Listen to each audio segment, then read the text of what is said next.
Hey everyone, welcome back to Pretty Creepy. Today we're going to be reading 5 true stories from people who experienced creepy and unexplainable encounters. Y'all, these are truly scary. I lost some sleep last night after reading these. Anyway, I'll keep this intro short and sweet. Grab a drink, a snack, a blankie, and your favorite stuffed animal, and let's get creeped out.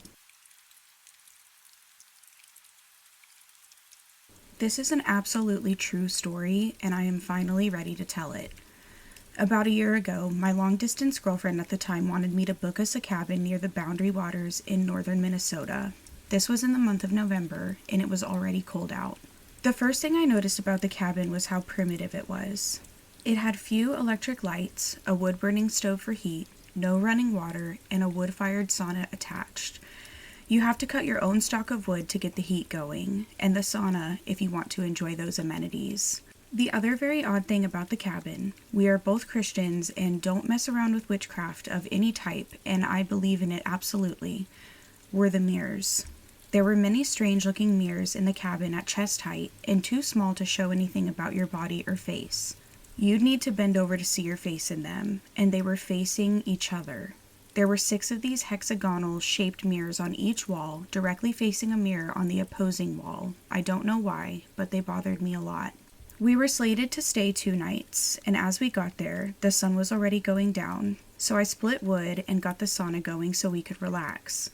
There was not anything abnormal about the outside, other than how remote the woods were and how quiet it was. We both experienced the same strange things at different times when we were in different rooms of the cabin, but I'll be brief. As soon as the sun went totally down, I felt like I was being watched. I spend literally months of time outdoors a year and am an avid hunter and outdoorsman.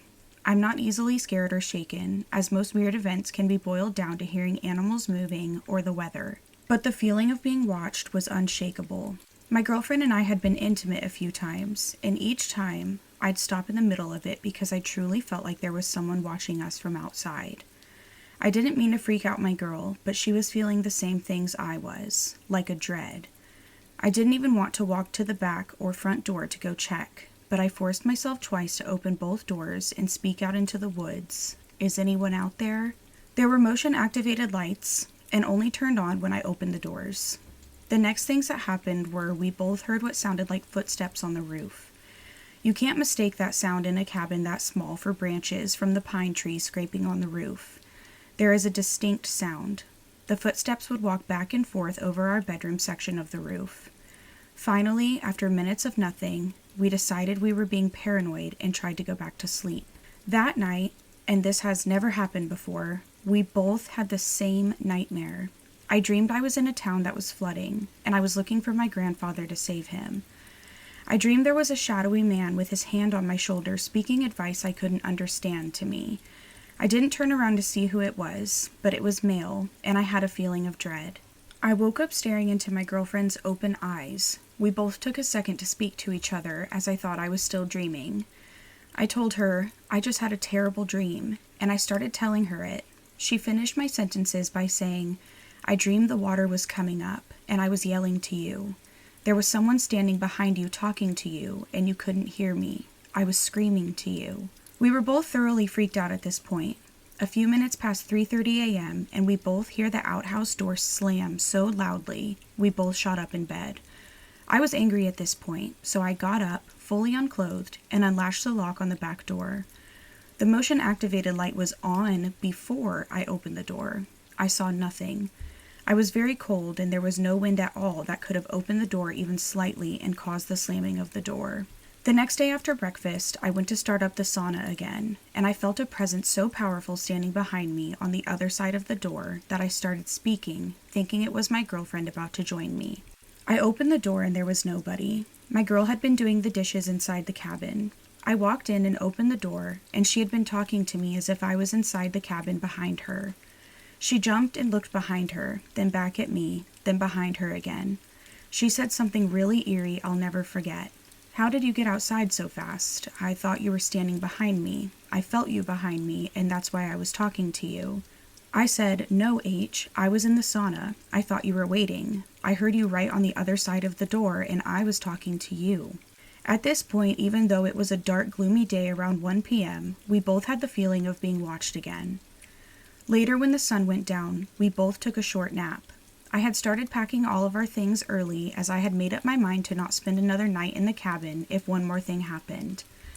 We had both had that unshakable feeling of being watched, and for some reason, we both had an image in our mind of what was out there. We both took turns describing an insanely skinny human with a skull face and glowing white-blue eyes and having a crown of deer antlers. We both decided it was watching us be intimate and it wanted to kill me and take her. At that second, we heard the footsteps again, and we gathered our belongings and packed the car. I was waiting in the car for my girlfriend to finish what she was doing so we could leave. I had everything packed, and I'd say I was waiting 15 minutes, wondering where she was. She wasn't coming. I did not even want to go back in, and I kept getting this panic voice in my head telling me to leave her, just go and leave her there. I would never have done that, but it was this wild impulse to do so. I found her sitting on the back porch crying. When I touched her shoulder again, she jumped. I asked her, "What are you doing here? We have to go." Just before we almost left and I jumped into the car, we had this horrible fight. To this day, neither one of us remember what it was about. Only after we left was I able to process it. We both think whatever was out there was getting inside our heads with anxiety. It wanted me to leave her there. I'm sure to this day if I had left, even for 5 minutes, she would be a missing person case. On the road out, a huge white wolf crossed the road in front of us. It stopped trotting, looked at us in the high beam headlights, and continued walking. The farther we got from the cabin, the more calm and weirdly freaked out we became. We shared all of the little things about the cabin we noticed. We talked about the bad energy of the place and how we both were trying to play calm for the other person, trying to have a good time and not ruin it with talk of what was out there. I did email the owner of the cabin and told him about the sounds we heard. I framed it as, "I think you need to check the roof for loose shingles and the outhouse door as we heard noises for 2 days. His simple reply was, "What sounds did you hear?" For some reason that reply bothered me as I got the distinct impression we were not the only couple that has stayed there and experienced such strange things. I do think we were stalked by a Wendigo, and to this day I believe that if I had left my girlfriend there, she would have gone missing. I was 18 years old, female, when this happened. At the time, I was living at home with my parents, who had recently moved far out into the countryside. Their farm was part of a tiny rural cluster, about 7 farms on one road. That night, I was home alone with our dog, a large Labrador I was looking after until my parents came back the next day. It was around 11 p.m. I was lying on the upstairs couch with a movie playing quietly on the TV, half asleep and relaxed in the stillness of the house. Then, 3 loud knocks shattered the silence. They came from the front door downstairs, the door directly at the bottom of the staircase leading up to where I was. The sound was sharp and deliberate, not hesitant, not accidental. My dog sprang out of his bed beside me and started barking immediately. I tried to calm him, but he was beyond listening. He bolted down the stairs and positioned himself in front of the door, barking and growling into the darkness. Outside, the courtyard was completely black. I stood halfway down the staircase, my pulse hammering in my ears, and called out, "Hello?" No reply, just silence. I called again, louder this time. Still nothing. The quiet that followed felt wrong, thick and watchful. After a moment that felt much longer than it was, I forced myself to move. I stepped down the rest of the stairs, my dog still tense at the door. Carefully, I opened it just enough to lean my head outside. There was nothing there. No lights, no movement, no footsteps fading away. Only the dark courtyard and the cold night air. It felt like whoever, or whatever, had knocked had simply vanished. I shut the door quickly and locked every entrance in the house. My hands were shaking as I called my parents. They immediately contacted our neighbors, a couple who lived nearby. Within minutes, they arrived. I explained what had happened, still trying to steady my voice. They decided to walk around the barns and check the property. Those 10 minutes felt endless. When they returned, they said they hadn't found anything. Still, they strongly suggested I come sleep in their guest room for the night. I told them it was probably just me overreacting if nothing had been found, but they kept insisting, more seriously than I expected, that it would be safer to come with them. I refused. I couldn't leave my dog alone. Before leaving, they told me to call immediately if anything else happened, no matter how small. When my parents returned the next day, they installed surveillance cameras outside the front door. They said it was to make me feel safer, especially since I was often home alone with the dog. A few months later, my parents were celebrating their 25th wedding anniversary. During the evening, I found myself talking with my female neighbor and thanked her again for coming over that night. Her expression shifted. She went quiet for a moment, like she was weighing whether to say what was on her mind. Then she told me she had to be honest with me. That night, shortly before my parents called her, she had been outside saying goodnight to her horses. The yard was completely still. No wind, no distant cars, nothing. That's when she heard it. Footsteps. Clear, deliberate footsteps crunching through the gravel in our courtyard. Not random, not hurried, slow, controlled, like someone walking with purpose in the dark. She said the sound carried unnaturally well in the silence. Then the footsteps stopped, right there in the yard. She waited to hear them continue, to hear someone speak, a door, anything, but there was only a heavy, suffocating silence. And just moments later, my parents called her about the knocking. She told me she never heard those footsteps leave. In July of 2024, I went camping with a few of my cousins on family land in Middle Tennessee, a lake we'd visited many times growing up. The land borders a quiet cove that feeds directly off the main channel of a popular lake, but it's far enough out that most people never come near it. Getting there is part of the isolation. You leave town, drive another 10 miles, then turn onto what barely qualifies as a road, a narrow gravel drive that dead ends in a clearing. From there, you have to park and hike almost a mile to reach the campsite. The walk-in feels boxed in. On the left, the ground rises sharply into thick woods and old overgrown trails that were once used for horseback riding. On the right, the land drops off steeply, too steep to climb down, leading straight to the water. Every so often, through the trees, you catch glimpses of the cove and the hillside across it. That side used to be logging land decades ago, but it was never fully cleared. Now it's just untouched forest. The campsite itself is strangely perfect. Flat ground right at the water's edge, easy access to the lake, and behind you, nothing but a steep wooded hillside. No trails, no clear exits, just trees. We set up camp and spent the afternoon swimming, relaxing, and letting my dog explore. Everything felt normal, comfortable, familiar. As evening came, we started a fire, cooked dinner, and sat around talking while the sun went down.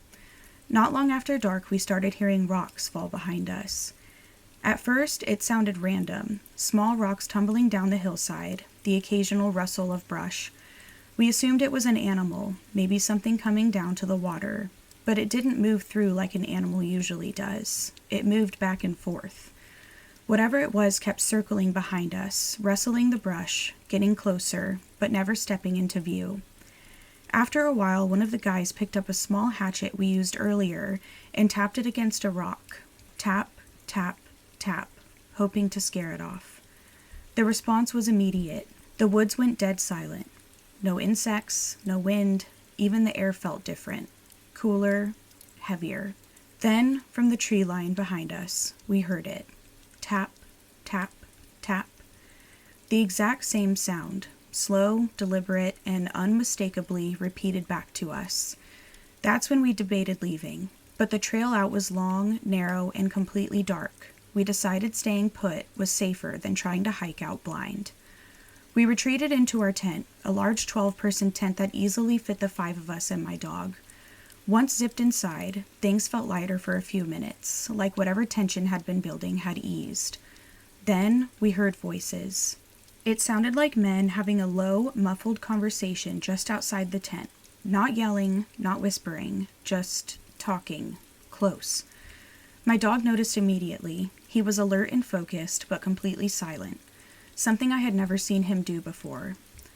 After a while, I unzipped the tent and looked outside. There was nothing there. No people, no movement, nothing disturbed. I laid back down, trying to rationalize it. Maybe voices carrying across the water from the main channel. Sound does weird things at night. I must have fallen asleep, because I woke up to my cousin gently shaking my arm. The voices were back. Moonlight filtered through the tent just enough to reveal a dark shape outside. Not clear enough to make out details, just a solid silhouette. I silently woke another cousin, shushing him before he could speak, and pointed toward the shape. We stayed completely still.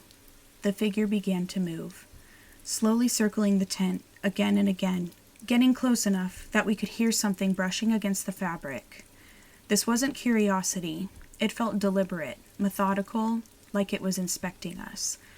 It stayed there until almost sunrise. The sky had just started to lighten when someone finally worked up the courage to look outside. Whatever it was gone. Nothing was taken, nothing disturbed. We told ourselves it had probably been a large cat, maybe a coyote. The voices? Probably sound carrying over the water.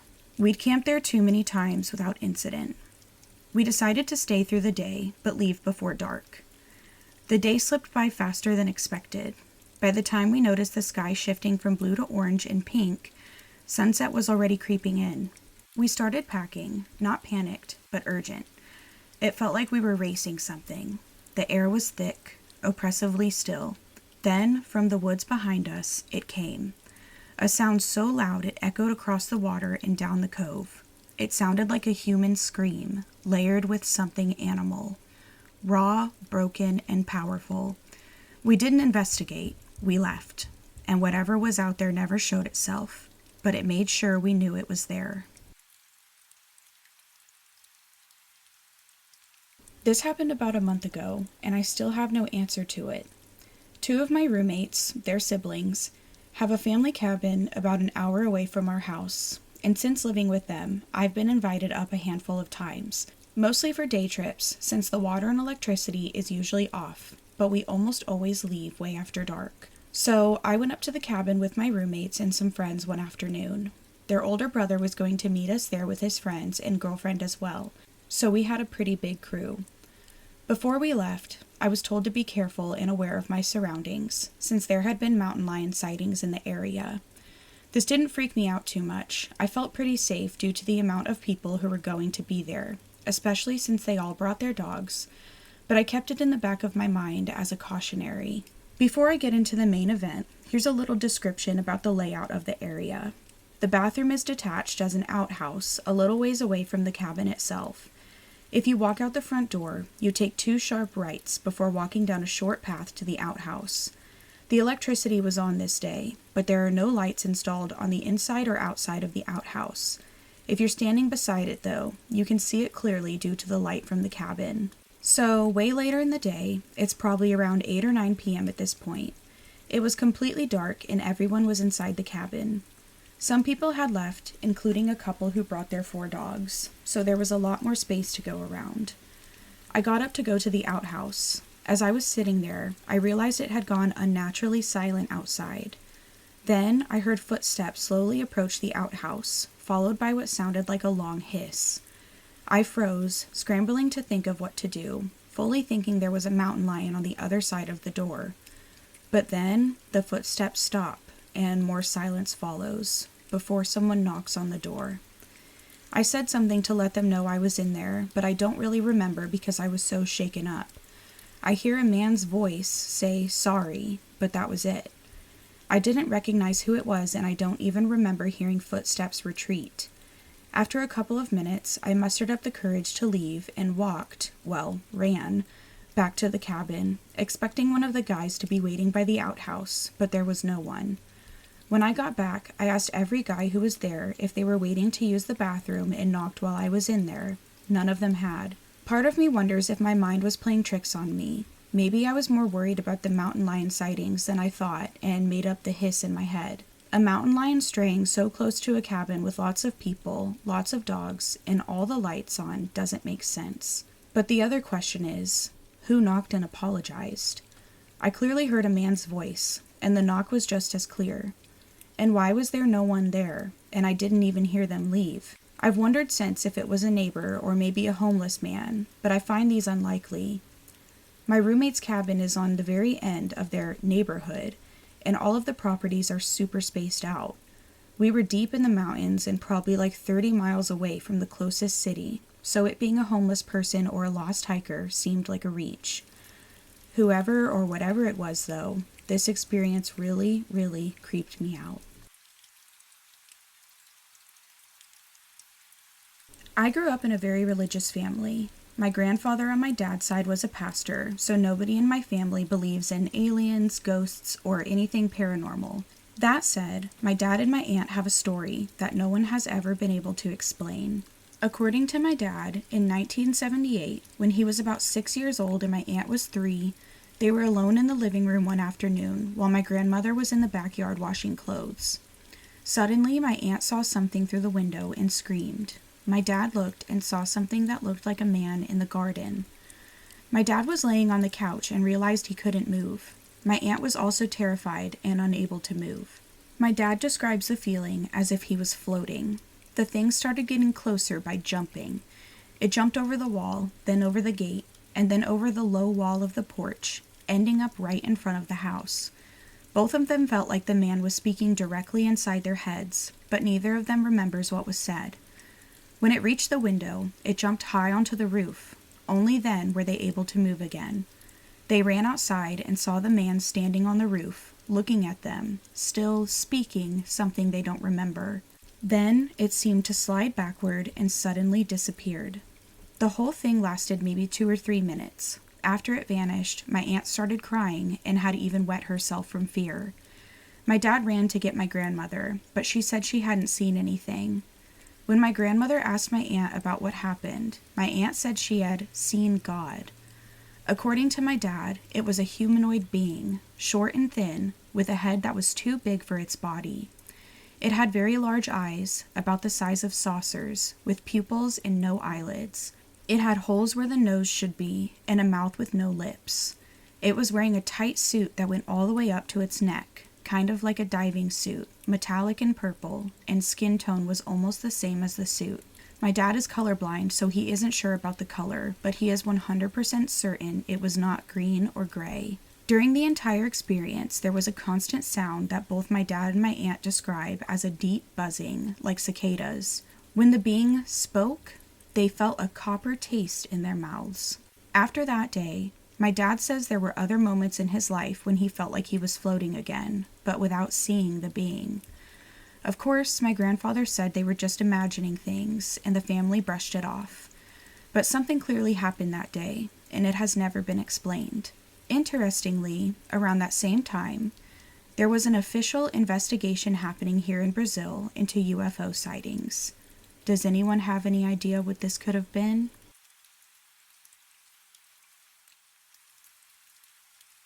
Okay, y'all, so let's talk about these. I think, to me, the scariest ones were the last one. That one is so freaky. Like, this thing is just, like, hopping around in your yard, and you're unable to move when it's around, and it was, like, communicating telepathically. I mean, that obviously sounds like an alien. And I think the next one that scared me the most was the one where the girl was home alone and someone knocked on her door and her neighbor heard somebody walking into the yard but didn't hear them leave. What was that? Anyway, let us know what story you thought was the scariest in the comments. If you have any topic requests, I'm open to those as well, so you can totally leave a comment if you'd like. And give me a follow if you like spooky, scary, creepy content. I'll talk to y'all next time.